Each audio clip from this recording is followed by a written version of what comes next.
I'm the only person in the shul who has children in the army. So everybody was, they've been in touch, they're telling me they're thinking of me.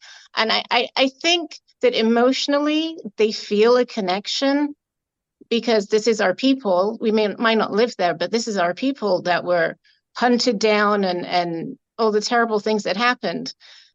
But I think for some of them, they just can't put themselves in that place. They can't understand. They can't empathize. I'm Scott Kahn, and this is the Orthodox Conundrum.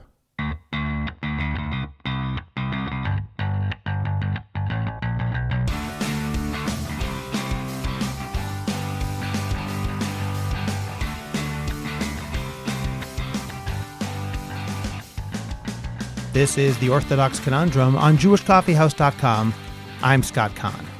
A week or two ago on the Orthodox Conundrum discussion group on Facebook, I posted a question about the propriety of Jews living outside of Israel going on fancy vacations while the Israeli population is experiencing a world where there are kidnapped Jews trapped in Gaza, where we continue to mourn the loss of 1,200 victims of October 7th, plus over 200 soldiers who have died in the aftermath, and when almost every family is directly experiencing the anxiety of having family currently fighting in the Israeli army. I suggested that maybe now is a time for Jews outside of Israel to express solidarity in part by avoiding what I called fabulous vacations, or at least to have enough sensitivity not to post about them. In response to that post, Maharat Ruth Balinsky Friedman, who was on this podcast after Pesach to talk about the relationship of diaspora Jews to Israel, suggested that I listen to the voices of Jews who live outside of Israel. As a result of her message, I convened a panel with her, Rabbi Pesach Sommer, and HaDassah Sabo Milner in order for them to express what it has been like to be a Jew living outside of Israel since the terrible attack on Simchat Torah. To say the obvious, the reflections that each of my guests offered are, by definition, anecdotal and partial. They can't describe anyone's feelings but their own. Moreover, they bring only their own life experiences to the table. For that reason, there are many perspectives which are unfortunately and necessarily omitted, including those of people living in Jewish communities which are not represented here. My main goal then was not to offer the definitive expression of diaspora Jewry regarding the situation in Israel, but to start a conversation between people living in Israel and outside of Israel, so that we can all be enriched by and more understanding of each other's perspectives. As Ruth pointed out in the podcast, we often end up talking past each other instead of to each other. I hope that this can be a corrective to that and the start of more productive communications between committed Jews, no matter where they live.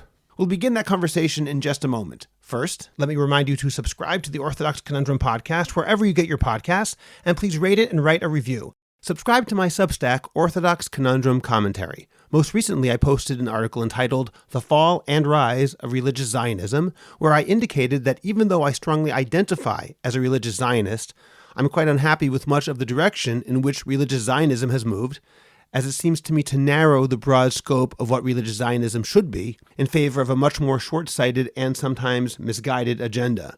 The link is in the description of this podcast, so get your free subscription today. And whether you agree or disagree, please share it so that we can continue to find new ways of starting important conversations that need to take place. And finally, remember that JCH Podcast Productions is the best place for you to go in order to produce your podcast from start to finish. Write to me at scott@jewishcoffeehouse.com so that we can discuss helping you make a high-quality, professional, and popular podcast. Maharat Ruth Friedman is a member of the inaugural class of Yeshivat Maharat, which is the first institution to ordain Orthodox women as spiritual leaders and halachic authorities. She served as Maharat, clergy at Ohev Shalom Congregation in Washington, D.C. from 2013 until 2023, where she performed all traditional rabbinic functions. Maharat Friedman and her husband Yoni and their 3 children are spending the year in Nairobi, Kenya, where she is thrilled to be serving as the visiting scholar at Nairobi Hebrew Congregation. Rabbi Pesach Sommer is a member of the Judaic Studies faculty at the Ramaz Middle School in Manhattan. He is a veteran educator who has taught for more than 20 years in various schools, including MTA and Yeshiva of Flatbush. Pesach is a graduate of Queens College, where he studied psychology, and received smicha from Harav Zalman Nehemiah Goldberg. He is involved with Project Makom, an organization for Haredim who are looking to find a more comfortable way of expressing their frumkeit, where he speaks and offers guidance. Pesach is also a writer, a blogger, and an accomplished speaker. His versatility allows him to speak on topics as diverse as biblical criticism, Hasidic thought and its ramifications for modern Jews, and losing and regaining one's faith. He lives with his wife and 8 children in Passaic, New Jersey. HaDassah Sabo Milner is a Welsh Jew who lives in Muncie, New York. She is a writer and a blogger and works in the local court system. She's married with 4 sons who are her life's best achievement. HaDassah's oldest son made Aliyah in August 2013. Her second son joined him in August 2014. And son number 3 made Aliyah in August 2016. Son number 4 is a volunteer EMT and an entrepreneur. HaDassah Sabo Milner, Rabbi Pesach Sommer, and Maharat Ruth Balinsky Friedman, thank you all for joining me today on the Orthodox Conundrum podcast. I'd like to open up our discussion today asking you each to very briefly, just in a minute or two, describe your varied experiences of finding out what happened on October 7th, your initial emotional response, and your experience during the early weeks of the war. Let's begin with you, Ruth. So I first found out about what had happened when we went to shul that Shabbos morning. So my family and I are living in Nairobi for the year and have to get used to the fact that we're not in Israel, but we're in the same time zone as Israel. And so we went to shul, which means the news had just started coming out. I remember we got there and the rabbi, who's Israeli, just his eyes were all red from crying, and they were doing extra davenings. And then, the stories about people being kidnapped in the streets just felt so surreal. Like we thought something must have gone, gotten lost in communication, which of course it hadn't. And we were just eager for news. Went to shul Sunday morning, got a little bit more. But then, of course, Sunday night when Yom Tov ended and we checked the news, and I spoke to my sister who lives in Yerushalayim, it all became clear what had happened. And what I just wanted to emphasize about the experience, I mean, we could talk for hours about what it was like, is I posted on Facebook that night. All I said was, I've never been so scared in my entire life. And that's what I felt. I felt it viscerally, that pit in your stomach when you're like genuinely terrified of something. And I remember texting my nanny that Sunday night and saying, I just want to let you know that something bad, really bad happened in Israel, and I might be out of it this week. Because I knew that I wasn't actually going to be able to function. And I remember that clearly. I remember looking at myself and my husband, Yoni, we were just staring at our phones and thinking, I hope our kids don't remember this week because we are being the worst parents. I mean, we couldn't focus on anything. I remember Yoni didn't make it to the office a single day that week. I also have some other good friends who are extremely accomplished professionals and just could not get to the office that week. So it was awful. It was a haze, and it's the kind of haze you learn to live with. Okay, Pesach, how about you? What was your experience? Late on Shmini Atzer, right? And here in the States, like everywhere in Chutz La'aretz, it's 2 days. So I was about to leave for shul mincha, which means I was I think I was going to be in shul mincha. I think I was going to stay maybe, and then Marav, it would have been Simchat Torah. And right as I was about to leave for shul for mincha, my wife says to me, I know you're not supposed to generally share, bad news on Shabbos, but what if it could have a practical effect about people, davening or things like that?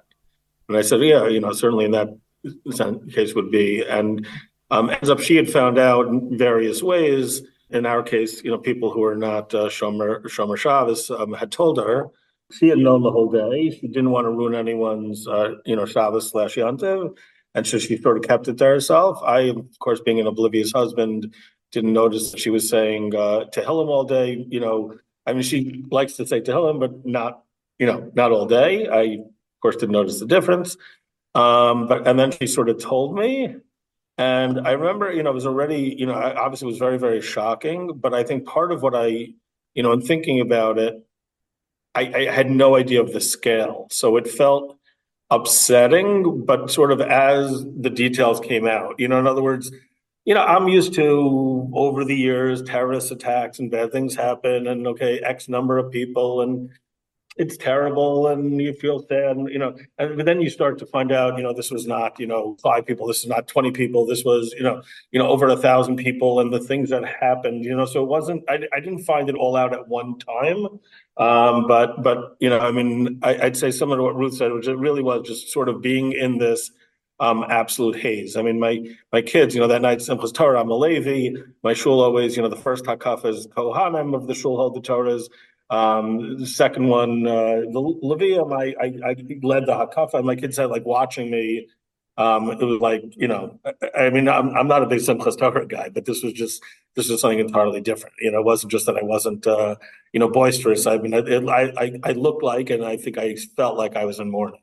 Okay. And HaDassah, I want to hear about your experience. I'm sure it was somewhat different from Pesach's and Ruth's, if only because you have 2 children who are in the Israeli army. Yes. So we were away for the last 2 days of Chag. We had driven down to Potomac, and my husband was at shul. I don't remember if it was Shmini Atzeret or Simchat Torah, but I wasn't there.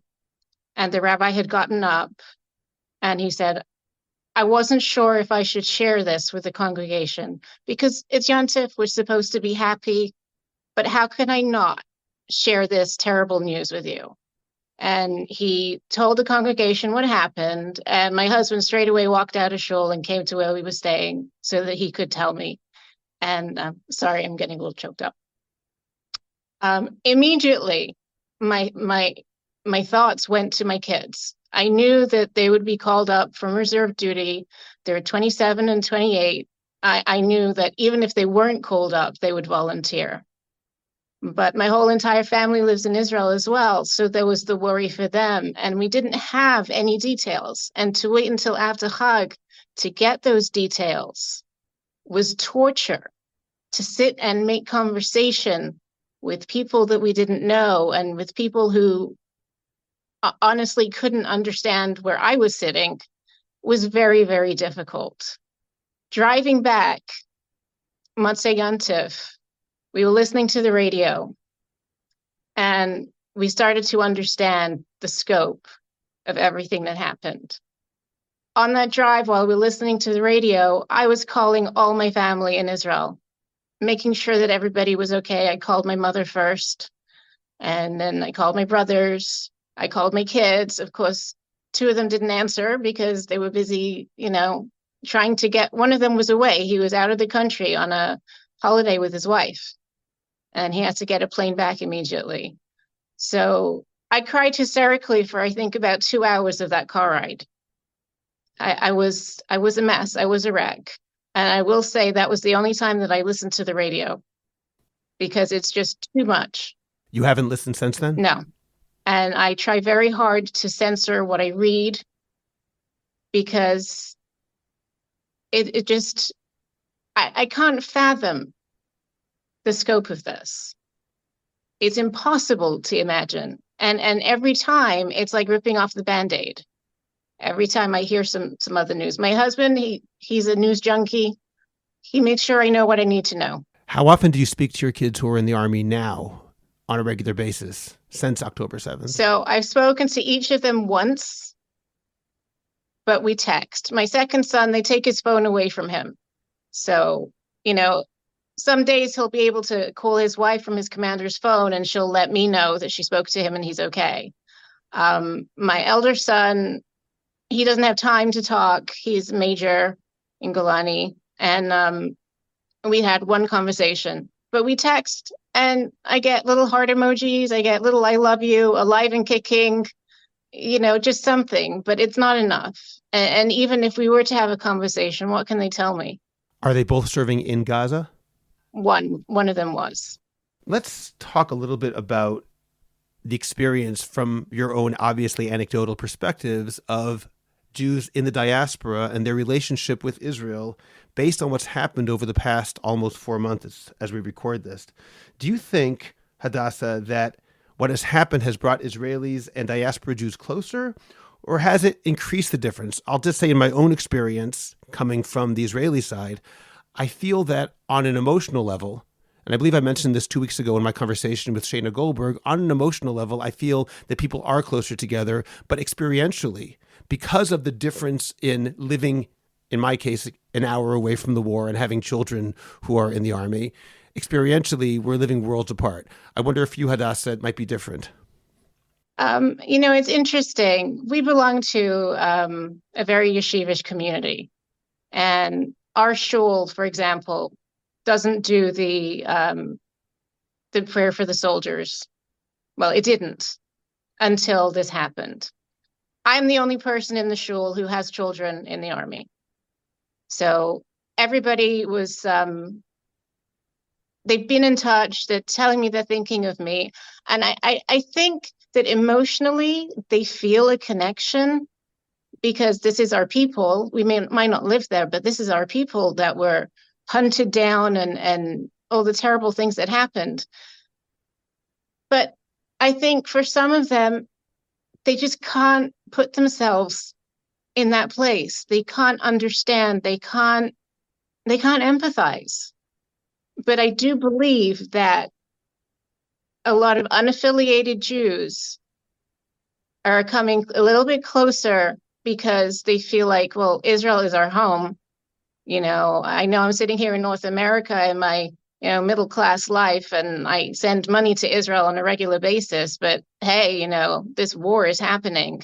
This is a horrible thing, and what can I do? I hear that. How about you, Pesach? What's your feeling from your interactions with students and other people? Has this brought Israelis and diaspora Jews closer or further away?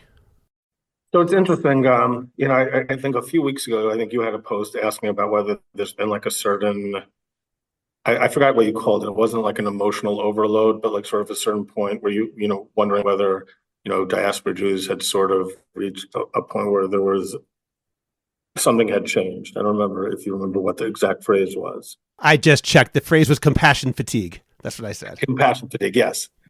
Right. So I posted about that. I mean, I tagged you, as often happens, because we don't just do podcasts together. We're, good friends. And it's interesting. There's two kinds of posts on Facebook. There's sort of the post where you talk about something that people are allowed to talk about and starts getting, there's a lot of back and forth and comments. But sometimes I hit a nerve in a way that I talk about something that, kind of you're not allowed to talk about out loud. And then I start getting, voice notes and things like that, don't lead to further conversation because it's one-on-one. But someone who I know, I think him, I'm sure you've at least interacted online, if not yet in person, sort of reached out to me with what was really a very, very powerful comparison. This person was talking about a tragedy that happened within their family and sort of the different ways that the immediate relatives, the ones who are, literally avelim, and then the other relatives who are not halachically avelim, how they respond to the same thing. And he was pointing out that there's pain there in the realization that no matter how much the two different groups feel like they're in it together, they're not. I don't want to reveal too many details because I don't know, it was a private conversation, but I'm saying, but that no matter how much a cousin, a sibling, or whatever feels for someone who's sitting Shiva, and they may miss the person, it's not their immediate blood relative. And that over time, they're going to heal more quickly. They're going to be able to go back to some version of what life was like before more quickly. And that's going to hurt the people who are the most immediately close. Like a lot of things this person says, I was like, it was perfect. In other words, I have a lot, I have a lot invested in Israel. I mean, not as many relatives as HaDassah, but I have, one of my two siblings, my brother lives there. He has 4 children. 2 of them were actually engaged at the time. My niece was supposed to get married right after October 7th. She did, although in a very, very different way than she would have otherwise. And then her husband did not even make it through a week of Sheva Brachos before he was sent back to Gaza. She didn't see him for a very long time. And then, as you know, I was in Israel Thanksgiving. My nephew got married, and he also served. And I'm very connected to Israel. I have a lot of friends there. I have a lot of family there. But I'm not there, and it's not my children. And I love my nephew and I love my niece. And, I was writing to my nephew, I was WhatsApping him when he was able to be in touch. And I was terrified. I mean, that's like I said, every morning I would, there would be a posting of, if Goldberg had died. And my first thing was, oh my God, what if it's one of them? And I would look, and then I'd be like, okay, what if it's someone I know? We recognize last name. And then the horrible sigh of relief, the guilt that you feel of like, phew, it's somebody else's stuff, family and not mine. You feel relieved and horribly guilty at the same time. So, all that's there. There's terrible pain. I mean, like HaDassah, I don't think I've been, social media throws things in your face that you don't want to see. And so there have been, I've tried very hard. When people write, you must watch this video. I know it's going to hurt, but you must. No, I must not. I cannot. I mean, I'm already traumatized, and there's a limit as to how I need to protect myself also. So it's very real. It's very raw whenever I think about it, whenever I see a post, whenever I hear something, but I'm not there. And just inherently, my life's going to feel different. And, that's the thing when I see you hurting, like it just seems to me, or other people I know in Israel, it just, I don't think there's a way to close that gap. It's just, it's inherent. Okay, thank you for that, Pesach. Ruth, how about you, especially living in Africa this year? It's obviously a very different environment from people who are living in larger Jewish communities, I would assume. So can you talk about your experience for a couple minutes in that sense? It's been so interesting, and Yoni, my husband, and we spent a lot of time talking about it. I would say I absolutely feel closer to Israel, without question. And though I would differentiate between Israel and Israeli. So Nairobi is a funny place where there are a few American Jews. We are the only Orthodox ones, because the rabbi is Israeli. So we are the only Orthodox American Jews. There are a ton of Chiloni Israelis, right? My kids go to school with a lot of Israelis, occasionally show up to shul, the Hanukkah party, etc. And I wouldn't say that I feel necessarily closer to them because of that. We definitely feel that, like, at the shul events, there's the Americans and the Israelis. Of course, there's mixing, but just culturally different. I would say that going back to that Shiva example, I think it's very interesting. I've been like listening to like every news podcast about Israel I can get. I mean, I check Times of Israel and Haaretz a billion times a day on Facebook. Like, I've been listening to survivor testimonies and the UN Women's Hearing. And it's almost like there's a sense of when you're here, there is no physical Shiva to go to, right? You're not there. And I feel myself like trying to find that emotional space from afar. And it's hard. It's a weird place to be in. Okay. Now, Ruth, I want to start with you because, in fact, I think it was almost in response to a post that I wrote on Facebook that you reached out and suggested that we have this conversation. So first of all, thank you, because I think it was a really good idea, and I'm glad you could join me along with our other guests. I'm going to read something which I wrote on Facebook about a week ago, and I'll just read it straight, and then I'd like to hear how each of you would respond to it. This is what I wrote. And I began with writing, I'm reluctant to write some of these posts because I'm sure I come across as judgmental, but I also know that the following discussion has been taking place privately among many of us in Israel and occasionally is mentioned in public settings. I think it's an important question, so here goes. Many Orthodox Jews outside of Israel are off from school and or work during winter break, which falls, depending on the institution, somewhere between the end of December and the end of January. It's a great time for individuals, couples, and families to go on vacation, and for some, this year is no exception. Some of us who live in Israel look at the posts of people going away on their fabulous trips, and by the way, I use that term fabulous trips deliberately, and are simply put mystified. How can you think of going away on a purely fun trip when your brothers and sisters in our mutual homeland are fighting for their lives, and to be blunt, for yours too? If you're going to travel, shouldn't Israel, whose economy is taking a massive hit from the war, be your destination? Shouldn't you use your time off to bear witness or volunteer or at least pour money into the Israeli economy? And if you need to get away and Israel is not part of your plans, isn't it the kind of thing that you should do with tzniut, perhaps a bit more modestly and understated than you otherwise would? And even if you choose to have an elaborate vacation, would it not be appropriate to at least keep it to yourself instead of broadcasting it to anyone who looks at your social media feed. There are clear rejoinders to much of the above. The people experience stress no matter where they live, even more so Jews who think about Israel every hour of every day. Because they love Israel so much, they need to recharge their batteries and de-stress as best they can in order to stay healthy and strong for the challenges ahead. Moreover, toning down a trip does nothing to help Israel or Jews any more than eating everything on your plate helps starving people across the world. Complaining about social media posts likely comes more from resentment than from any objective objection. And if someone's trip is necessary for the above reasons, there is no reason to hide it as if it were shameful. And I concluded, what do you think? And it began an interesting discussion there on the Facebook group associated with this podcast. I'm curious to hear from each of you what your feeling is about that post, how you would respond to it. And Ruth, let's begin with you. So I've been thinking about this ever since you posted it, and I don't have a great answer. Obviously, we're living in Nairobi. It's a once-in-a-lifetime experience with once-in-a-lifetime vacations planned that were already planned. 2 weeks after October 7th, we had planned a safari. I've got 3 little kids, thank God.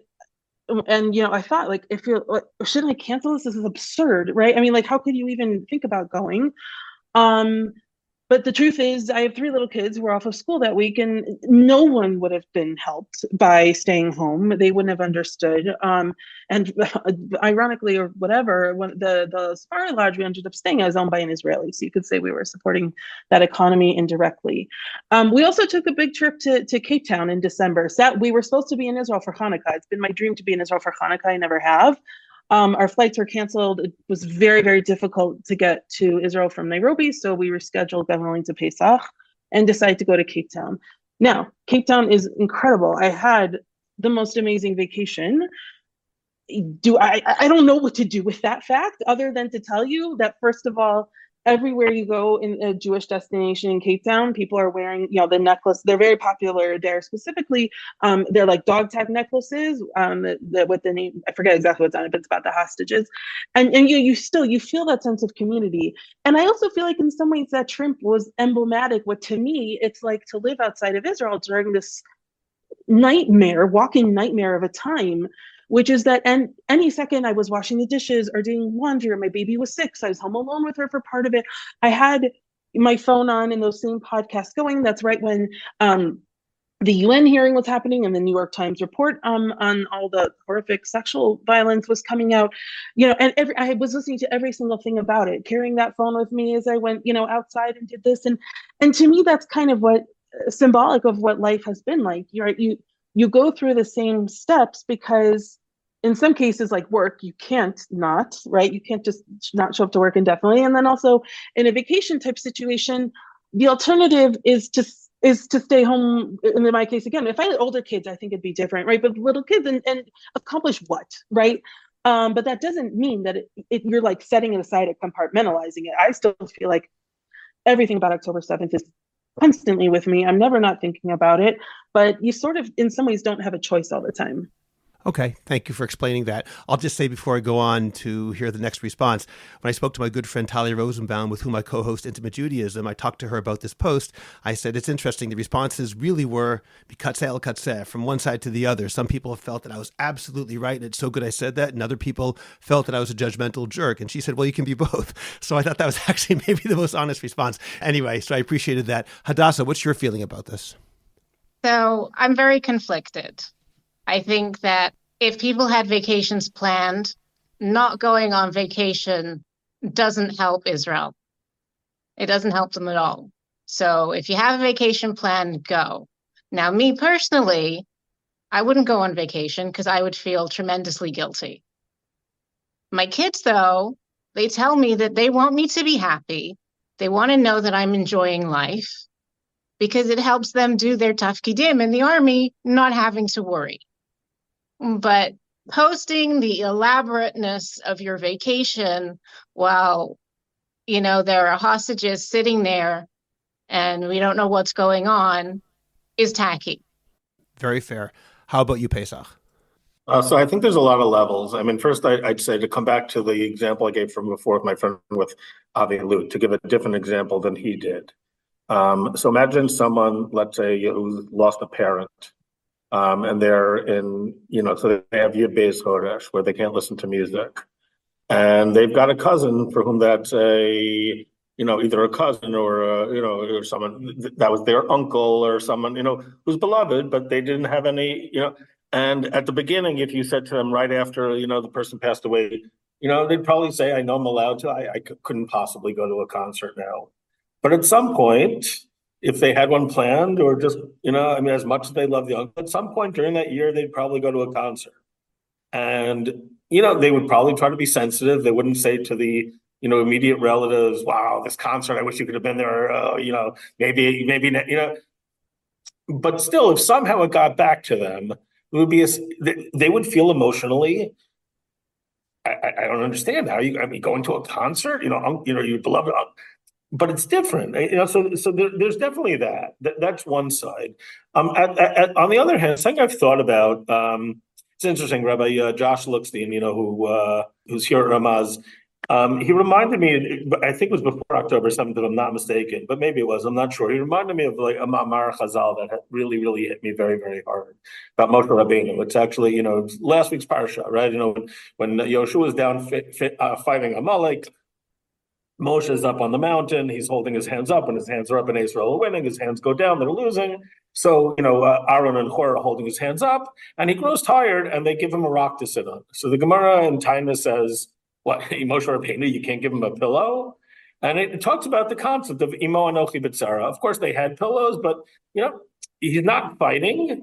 But he can't be on it. You can't just go on the way it was. And then, there are other examples we could talk about, Bnei Israel and Mitzrayim during the famine, certain things you're not supposed to do in the famine, Noach and his family on the Teva. And I personally found that very helpful. I don't know if it's worth sharing, but I took on a small thing that makes my life a little bit less enjoyable. And then it's not, it's so tiny that it's almost laughable, but it's something that repeats itself daily, and then it's just a little reminder that right now, even when I feel okay, I'm not okay. There's a sense of imo anochi b'tzara, and I even recently did a post about this. Just the idea that people taking on extra mitzvos, but I really think that. I think it was a missed opportunity from, as a teacher, I did discuss it with my students, but, I think teachers, shul rabbis, religious leaders, whatever it is, I think it was a real missed opportunity to bring this idea. It's very well sourced within Chazal of what can you do to have a little discomfort, a sense of imo anochi b'tzara. It's just, it's one of those things because it's not codified in halakha. It's sort of like, when we talk about it, it's everyone knows that it exists and we can talk about examples, but it's one of these weird things that like, there's no sif in the Shulchan Aruch or Simon that talks about these things. So it just, no one really does it. And I just think that would have been, it was a missed opportunity. I think it just would have, we're never going to, as I said, I don't think the gap is fully bridgeable. I think that there's always going to be, as you said, this sort of like this pain when you see people going on vacation. I want you to know, I have to be honest with you as a friend. I didn't not go away during my winter break to Aruba because of Israel. I didn't go away largely because of my bank account. No, I was off anyway myself. I'm just, it's like, but I'm saying, but that's the thing, like, I definitely agree. My feeling is, if you're going to go for all sorts of reasons, like Ruth said, I think there are reasons to go, as HaDassah said, mental health, previous commitments, family, all sorts of things. Yeah, that's like, okay, this is not the time to blast it all over social media. And I say that as a, person who blasts a lot of my life on social media. I just think that there's a certain tzniut that I think, or tznius, as some may say, that ought to be part of what we're doing, even when we're not experiencing it the same way. I want to say that I relate to all of what all three of you said. I want to give a slightly different perspective, and then that's going to lead to a question. Not because I disagree with what you said. I actually agree with what you've all said, but I want to add a different perspective as well. And using the example, Pesach, which you mentioned about sitting Shiva, the difference between sitting Shiva for a parent versus a cousin of the person who died. And part of my own question is that really a good comparison? What I mean is that on some level, regardless of whether a person lives in Israel or whether they live in New York or anywhere else, we're all in this together. We're one people, and the emotional distance is different.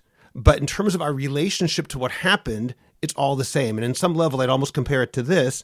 Like during the 9 days when we don't do certain things in order to remember the Beit HaMikdash, that's not because we're feeling so bad. It's more, I think, in order to help us express that solidarity and to make us feel that. Or in a very, very different situation, but I'll say, like, chas v'shalom, if a parent loses a child, they only sit Shiva and then have Shloshim. There's no year of mourning. If a child loses a parent, there's an entire year of mourning for that in addition to the first month. And while there's certainly elements of kibbud av v'em in that, I also wonder if part of that is because when a parent loses a child, they don't need a year. They are going to be scarred forever. This is something which is part of them and will never change. Whereas a child losing a parent, that's the way the world works, and it's something which they will get used to in a different kind of way because it happens more or less to everybody at some point. The year of mourning in the case of a parent, according to this way of looking at it, is not so much to reflect how you're feeling inside, so much as it is there to create that feeling should you forget it, to remind you of how you should be feeling. And in other situations where that feeling is more natural, it might be less important to have that full year because it's already there. And that's my comparison. If we all are avelim, if we all are in mourning for what happened in Israel, and we should on some level, according to this way of thinking, feel the same way. But people who are immediately adjacent to it don't necessarily need that same kind of reminder as people outside of Israel. People going on vacation, it's not so much a matter of in order to express what I'm feeling inside, but in order to engender that sense of solidarity with Israel. And in that sense, I would almost say, if someone living in Israel were to go on vacation, I'd understand it maybe more, and again, I'm expressing this in extreme terms, more than if somebody who were outside of Israel were to go on that same vacation, because it's almost like, well, it's so easy for you, maybe you need to remind yourself more than people who are living it 24/7 and breathing it and eating it and drinking it every single day. I'm using that sort of as an introduction, not to contradict anything you said, but maybe a different perspective. What I'd like to ask based on that is, one of the things that I said in this post is that your brothers and sisters in our mutual homeland are fighting for their lives, and to be blunt, for yours too. And given what I just said, do you agree with that statement? Because some people took issue with that. They said, no, if Israel weren't there, that would be a terrible tragedy, but it wouldn't really affect my life in terms of the way I live my life on a daily basis. I don't mean emotionally, but Israel isn't actually protecting me. I'm kind of curious what you all think about that sense. Do you feel that Israel's being there is a benefit to you on a physical and emotional level beyond simply feeling solidarity, but actually in terms of your lives? Pesach, let's start with you. I feel like I can't really answer that question, because I'm saying, I mean, I could be like really pedantic and say like, like Jews who were living in the, outside of Israel at the time of the Beis HaMikdash, physically I would survive, I mean, I mean, on every other level, every non-pedantic level, it's part of me in every single way. I don't know. I mean, that's the thing. This person also pointed out, the same friend that I mentioned before, that there's all these like weird tensions that play out between, people who live in Israel and people who don't, over how much, all sorts of things. In other words, like I have a position I generally take, and a lot of, some people agree with me and some people tell me I'm totally wrong.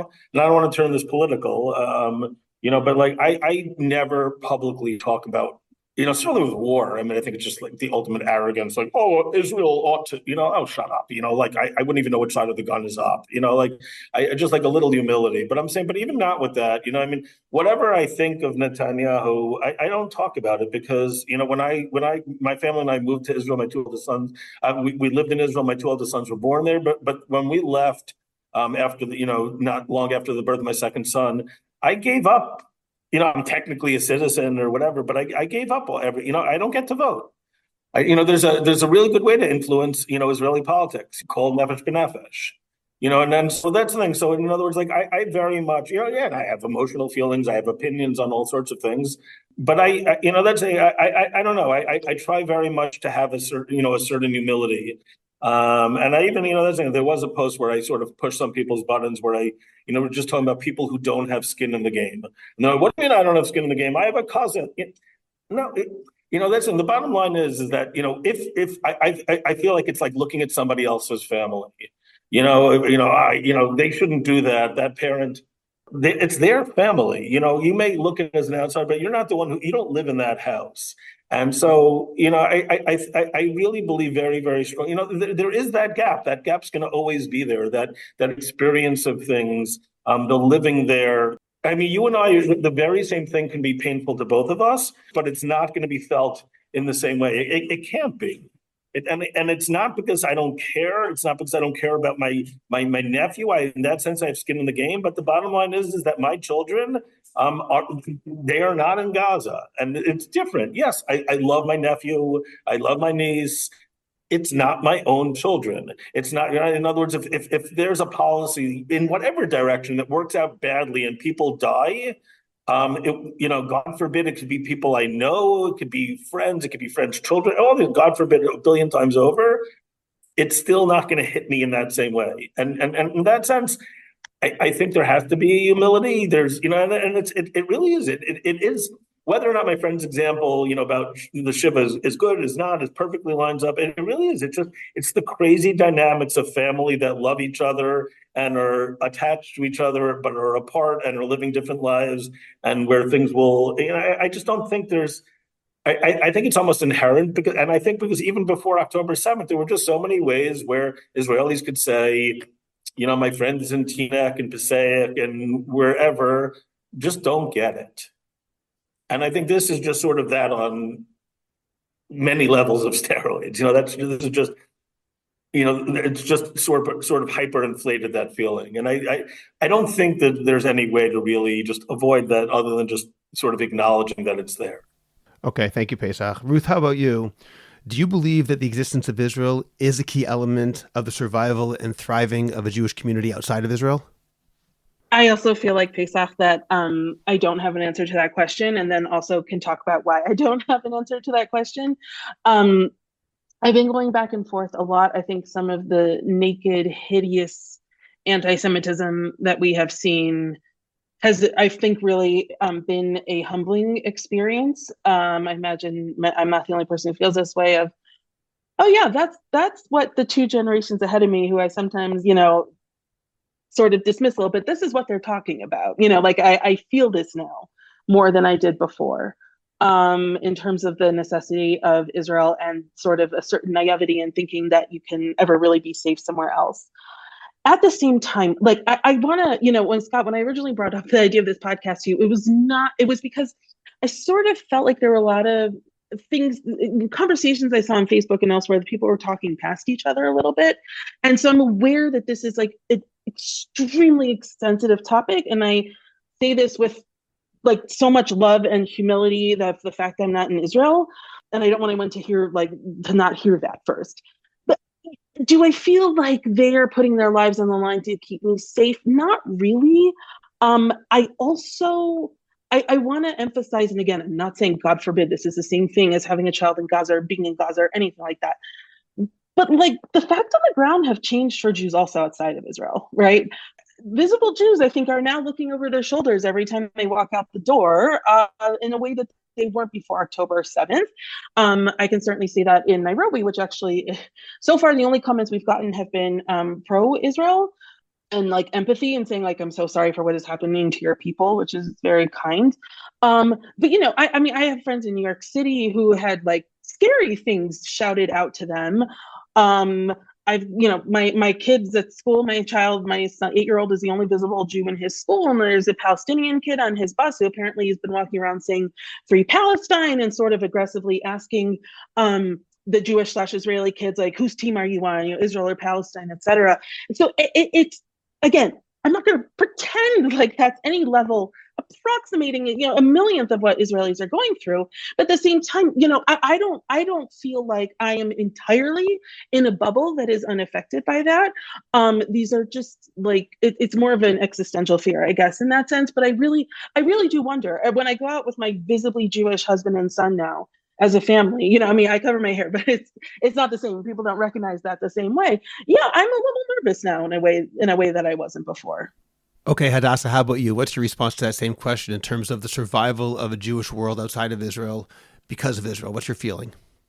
Well, I feel like I want to answer this in a personal way, because for me, it's personal. If Israel wasn't there, I think that it would break my heart.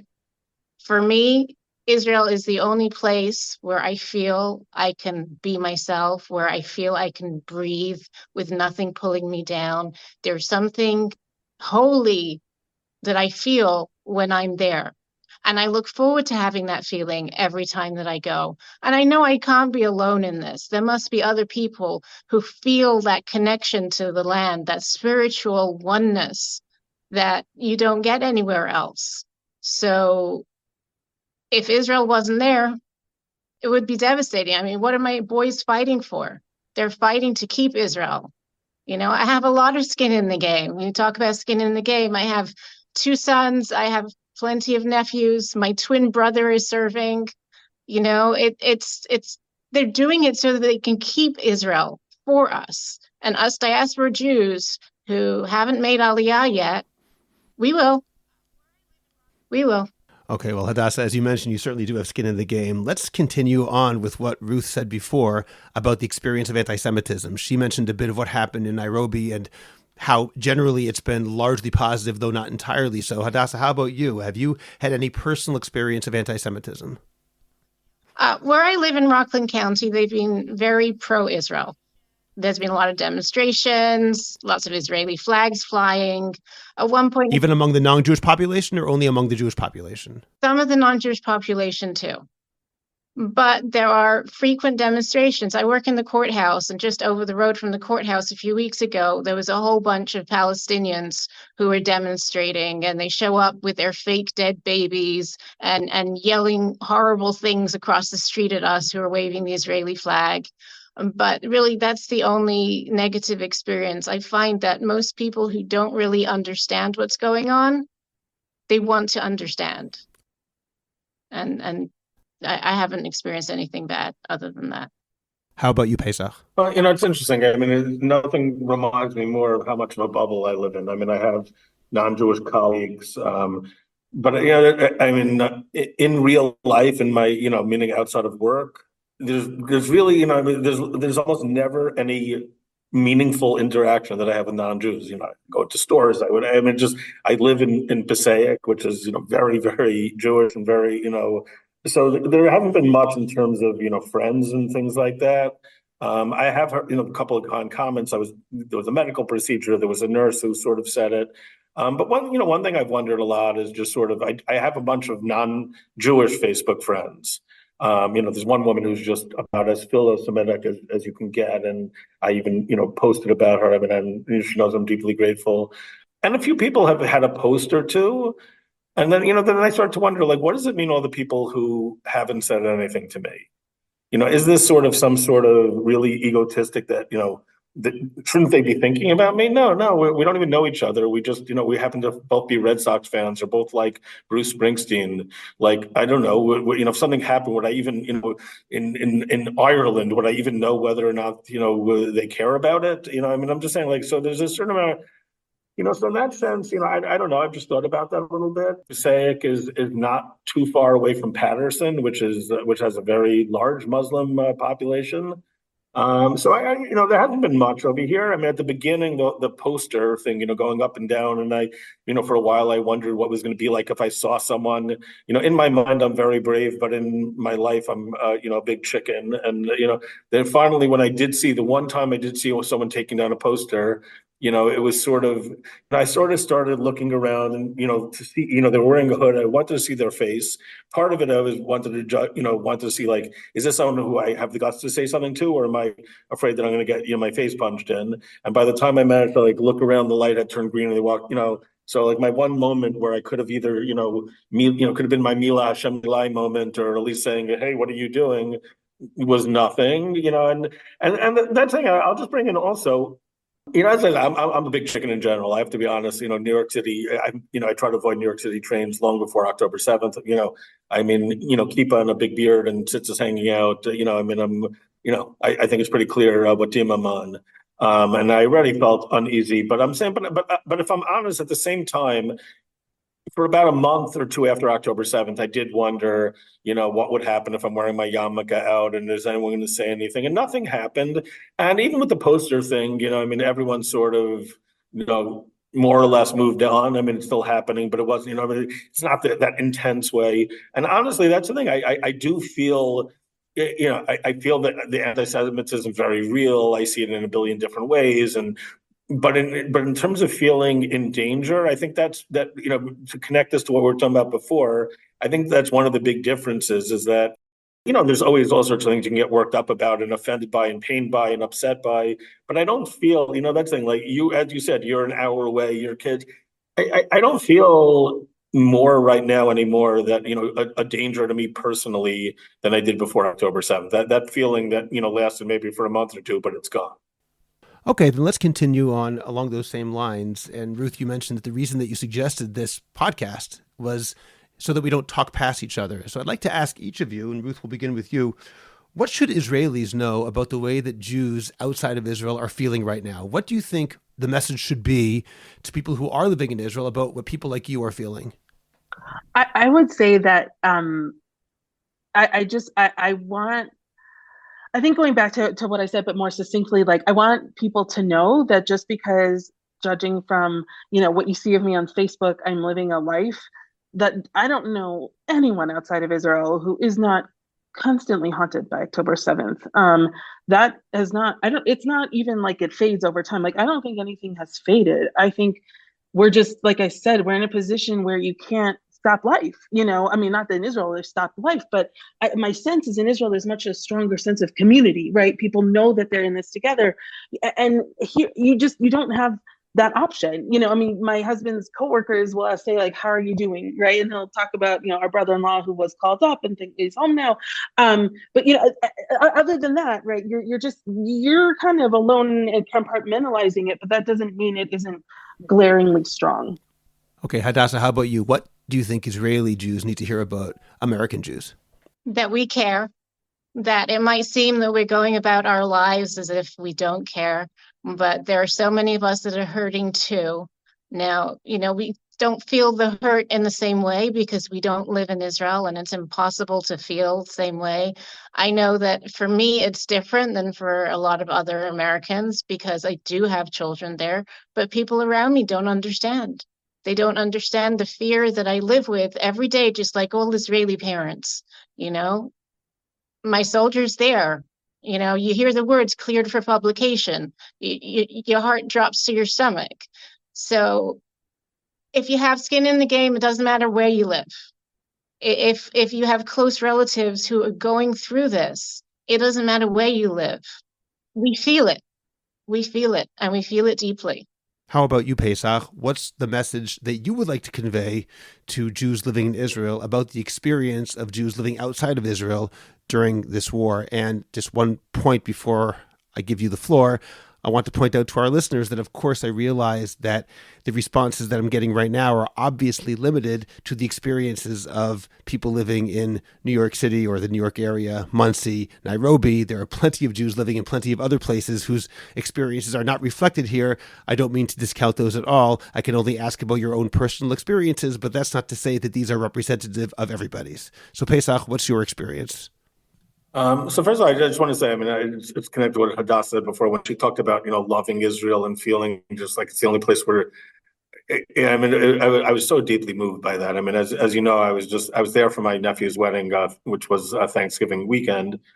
And yeah, I mean, that's and just being there. I think even more at this time, but yeah, I mean, and even it's interesting, my students, I'm here at Ramaz, Upper East Side. I had some students who were there on October 7th. They were, they're over Sukkot break, and but the kids talk about that also, and it's saying like in a way, and they have very different lives than I do, but they talk about also, that they feel it's the one place, I mean, that's it. When you're on the Upper East Side, you're surrounded by a lot of kids who are different from you, and you sort of, do I want to be like them? Do I want to be more Jewish? Do I want to be? But they talk about when they're in Israel, it's the place where they just feel like HaDassah said, it's a sense of oneness. It's a sense, that's saying Hanukkah in Israel. I feel bad, Ruth. I hope you'll get your trip soon. I mean, I haven't had Hanukkah in Israel in a long time, but I just, I'm saying it's like the difference between, I mean, I don't know. I was just so genuinely moved by what HaDassah said, and that's the thing. I think that, one of the things I mentioned, in the recent post, I think for sure for my students, but they're middle schoolers, so I think that's that has nothing to do with On the one hand, I do see it. I feel like, and I've heard other people talk about the Tehillim in shul after davening. Some people walk out a little bit, I'm in a rush in a way that they wouldn't have right after October 7th. I feel like whatever, like, sort of, better davening was going on. I feel like, people who talked in shul before October 7th have, gone back to talking during, but it's not, it's not that they care less. It's not that they don't think about it. I'm very much in agreement with what Ruth and HaDassah said. I mean, it's on my mind a billion times a day. I'll have a really nice class and I'll just feel nice and everything feels good. And then I walk in, I pick up my phone or just anything, just a sort of reminder, an Israeli flag, an Israeli colleague. I mean, that's the thing. Really, I understand the loneliness and the distance and the fact that it's it can't, but it doesn't. It's not an indication of a lack of feeling, a lack of emotion, a lack of love. It's just as we've been talking about. It's just, I think, the inherent difference between people who are experiencing it in their backyard and people for whom they're experiencing it in their heart, but not in their physical backyard. Then do you feel, Pesach, that Israelis are too demanding? And obviously Israelis, there are 9 million of us. I don't want to start being reductionist, but at the same time, do you think that Israelis, in asking these kinds of questions, are being too demanding of our brothers and sisters who are outside of Israel? I certainly wouldn't judge anyone for it. I mean, when my friend was telling me about the Avelis example, when someone sort of lashes out from a place of pain, it's different than when it's. I don't judge anyone for that. I don't even I don't feel upset. I don't feel resentful. People are in pain act from a place of pain, and I think that whatever Israelis are saying, whatever Israelis are feeling, I always tell my I tell my kids, something that I've learned in life, is that emotions need to be felt. It doesn't mean you have to express them, and you have to think about how you can express them. But I'm saying, Israelis are are dealing with insane trauma on a daily basis.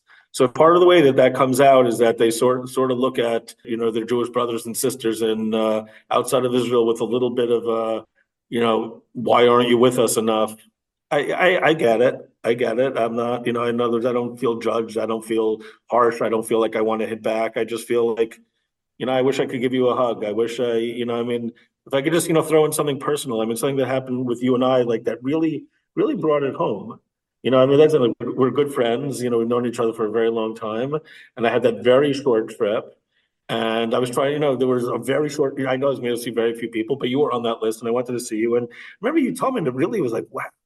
You said, like, I'm not really leaving Beit Shemesh right now. So if you could see me, and that's, I was there on the beginning of the trip. And if I wasn't able to see you then, you're like, it's just not going to work out. I'm not really, I'm just around my family.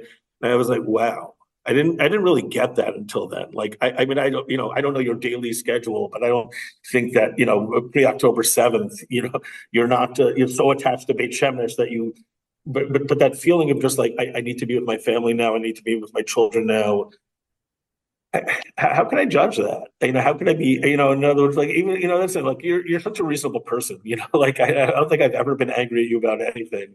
Your post, even like your post that we were like, am I being over the top? I'm like, you don't even know what over the top is. Like, you're such a reasonable person, but I'm saying, but like, how can I be mad at that? Even if you said, Sommer, you're such a fraud, I don't know. Like, you're hurting. I mean, I want to give you a hug, like, if you need to, like, if you need to call me a couple of names to let out a little steam, I'll take it lovingly.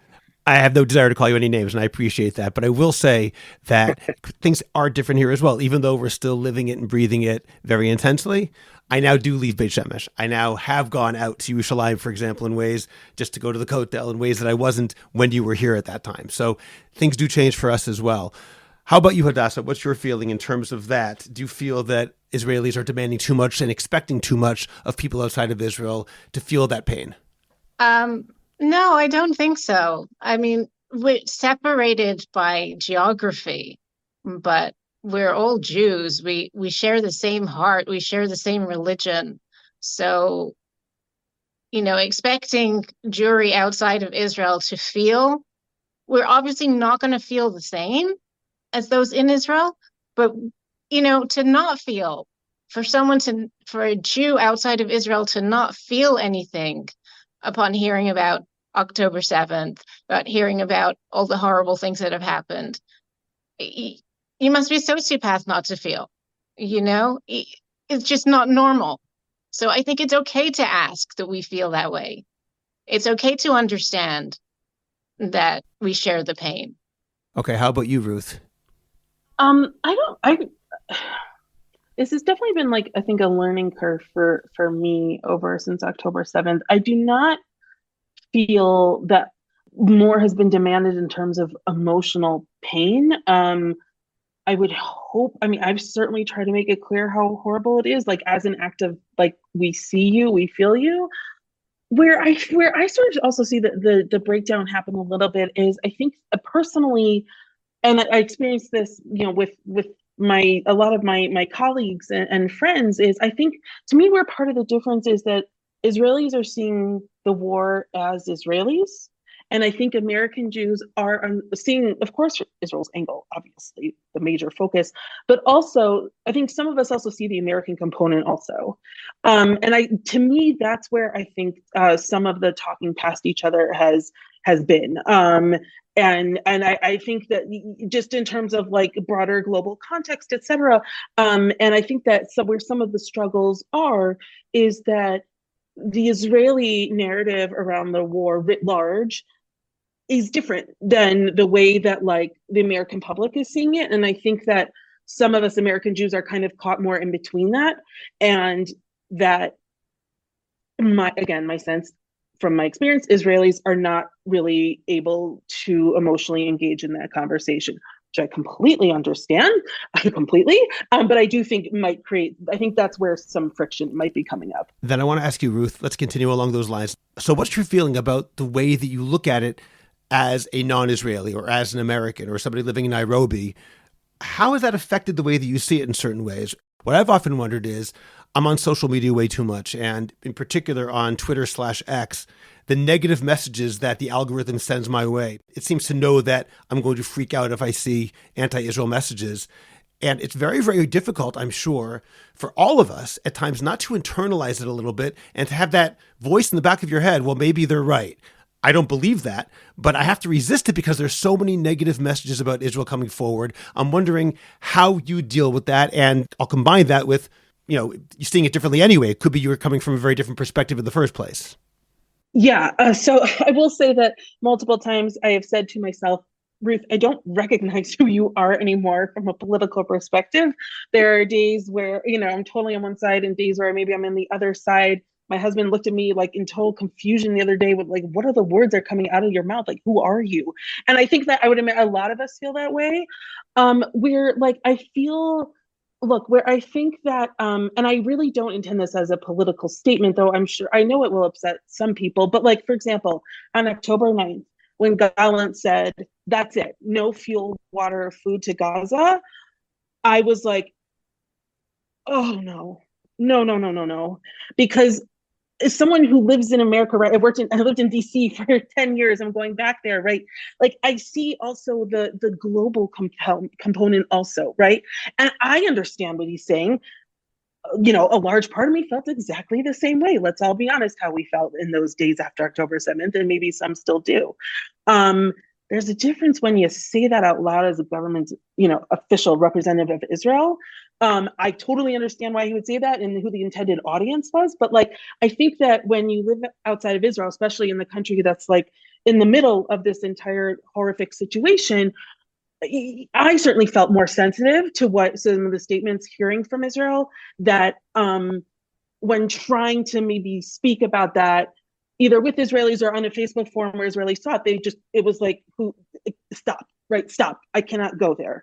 So I'm really trying to push myself to really understand that perspective also, and to really respect that in a way that initially I was so upset that I think I also lashed out, and I'm really realized now that, I need to do some sim here. But I do think at the same time, yeah, I think American Jews are going to hear that, or at least some American Jews are going to hear it in the context of the global game. And it kicks me in the heart and makes me panic, because I can see where that's going to spiral to, in a way that maybe not others. And yeah, there's so much more to say, but I will stop myself.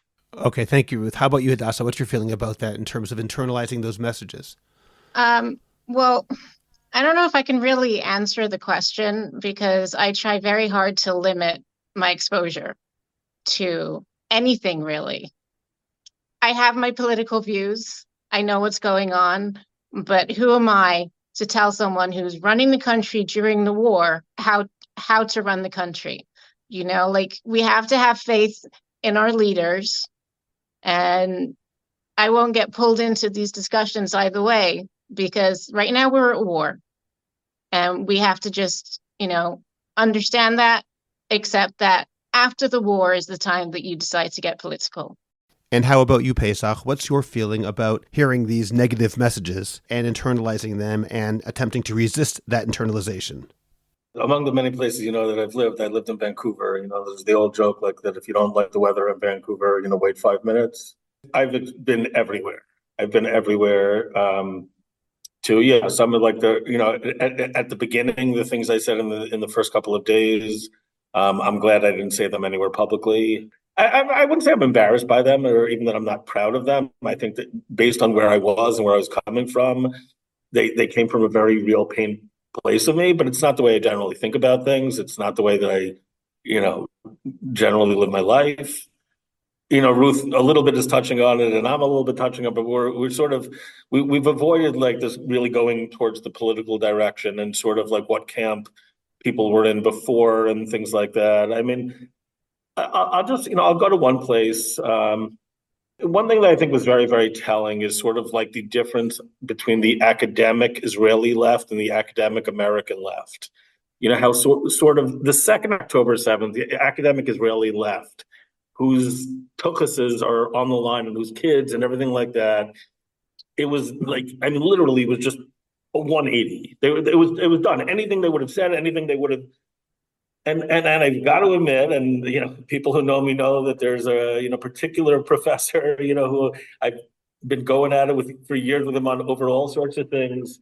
But like really, like there wasn't like even for between October for the first few weeks, like something. There's no giving you. There's still like the same barbs. There's still the same, and that's where like there's so much. That's a professor in the United States, right? Yeah. That's what I'm saying. Someone in the States, to just be like, nothing has changed for me. I'm going to be, everything that I do, everything I did for October, it's the same exact thing. There's literally the fact that all these dead people, the fact that people are terrified, the fact, like nothing, there's no Jewish heart in you that at all, like, even temporarily, and that's where it really gets me. I mean, I get that that's we're gonna see things different politically, and for some people, my friends on the left, I think there was a lot of the sense of I can't believe they turned on me, and those of us on the right were like, I can't believe you didn't realize that they were that you thought that you were on the side in the first place. I think there's going to be some, and then I think it's going to be. But again, if I could really pull it back to the between America and Israel, that to me was one of the most telling things. I think that there will be a time when the Israeli left will be the Israeli left again in all sorts of ways. I think that there is all sorts of comeuppance coming after the war for all the mistakes that were made in terms of letting this happen, and I think all those things should happen. But I just think that just that certain strain of the American left that it's so, and particularly the Jewish American left, who are so, it's so much a part of them that Zionism is the original sin, and that there wasn't even there's not somewhere in me where I feel like, oh, but it hurts. I'm like, there's something wrong with you. That's the thing. Like if you're, look, people are going to be on the right and people are going to be on the left, and they're going to go back and over time and blah, blah, blah. But if there wasn't at least some little part of you that felt something after that, Sharansky called those people un-Jews, and some people saw that as harsh. I don't see that as harsh. If literally at that moment, lo haya nigal, I don't know how else to put it. Okay. We have no time left, but I'm going to ask one final question, which is a loaded question and will probably annoy some people, but I'm going to ask you just to answer in one sentence, each of you. After October 7th, do you have any guilt about not being in Israel? Pesach, how about you? So the good news is I've been feeling guilt about not being in Israel for 20-something years. So I was doing it before it was cool. No more than before. That's it was very, very cathartic to be there when I was there. I wish I could be there, but I'm saying, but I always wish I could be there. I mean, it just my there's a giant part of my brain that plays like those used to be those books, choose your own adventure. What would my life have been if I wouldn't have told my wife that we need to move back 26 years ago. So I always feel guilty that I don't live in Israel. I wish I did. Okay, Ruth, how about you? I don't feel guilty that I don't live in Israel. I feel guilty that I wasn't able to visit. And if I was not nursing a baby, I would have been there. Okay, and HaDassah, let's conclude with you. So with my whole family in Israel and there for generations, and me being the only one outside of Israel, I've always felt some sense of tremendous guilt. But now, after October 7th, the fact that I'm here and not there makes me feel more guilty.